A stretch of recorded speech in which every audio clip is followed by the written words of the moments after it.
Assalamualaikum warahmatullahi wabarakatuh. Halo, nama saya Mila Regina Putri dari absen 17 kelas 8B. Kali ini saya akan membahas tentang resensi film atau cerita fiksi. Tetapi kali ini saya mengambil dongeng yang berjudul Bawang Merah dan Bawang Putih sebagai resensi film atau cerita fiksi kali ini. Dongeng Bawang Merah dan Bawang Putih adalah dongeng yang paling populer di Indonesia yang berasal dari Riau pada tahun 2004 sehingga sampai sekarang. Yang disutradarai oleh Mia Johannes dan berdurasi kurang lebihnya 9 menit.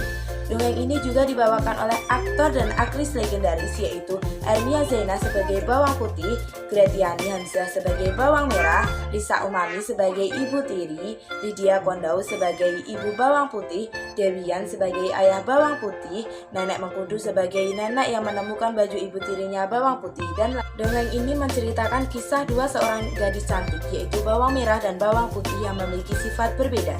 Kisah ini adalah di sebuah desa ada satu keluarga yang hidup bahagia. Namun kebahagiaan itu harus berakhir saat sang ibu wafat karena sakit keras. Dan semenjak kematian ibunya, bawang putih selalu membantu ayahnya untuk mengurus semua pekerjaan rumah.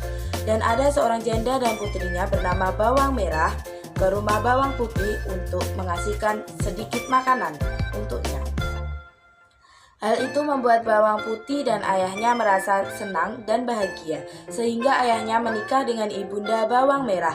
Awalnya mereka berempat hidup bahagia dalam satu rumah. Akhirnya keadaan berubah ketika sang ayah pergi merantau untuk mencari uang. Bawang putih mulai disuruh-suruh untuk mengerjakan semua pekerjaan rumah. Bawang putih disuruh ibu tirinya untuk mencuci baju di sungai, tetapi baju ibu tirinya hanyut. Setelah itu ditemukan seorang nenek yang ada di tepi sungai. Saat bawang putih akan meminta baju itu, nenek menyuruh tinggal bawang putih di rumahnya untuk membantu membersihkan semua pekerjaan rumah. Karena bawang putih sudah patuh dan tanggung jawab, setelah itu bawang putih dikasih labu. Ternyata isinya perhiasan berupa emas yang permata.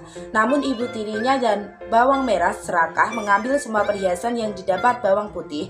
Akhirnya ibu tirinya karena serakah menyuruh bawang merah untuk melakukan kejadian seperti bawang putih. Karena bawang merah tidak patuh dan tidak bertanggung jawab, bawang merah mendapatkan labu yang berisi binatang-binatang beracun dan bawang merah dan ibu tirinya melarikan diri ke hutan. Sampai akhirnya ayah bawang putih pun pulang ke rumah karena mendengar kejahatan istri dan anak tirinya itu, dan akhirnya ayahnya berjanji tidak akan meninggalkan bawang putih lagi dan mereka hidup bahagia. Dongeng ini menceritakan tentang kebaikan yang berubah keberuntungan dan kecemburuan keadilan terhadap saudaranya. Dan juga tokoh dan wataknya dalam cerita dongeng tersebut adalah bawang putih baik hati, sabar, patuh, dan suka tolong menolong. Ayah bawang putih baik hati, suka tolong menolong, dan pekerja keras. Ibu kandung bawang putih baik dan tidak sombong. Sopir delman baik. Dua tetangganya bawang putih suka tolong menolong. Bawang merah sombong, jahat, dan serakah. Ibu tiri sombong, semena-mena, dan serakah. Nenek penemu baju baik hati dan dermawan.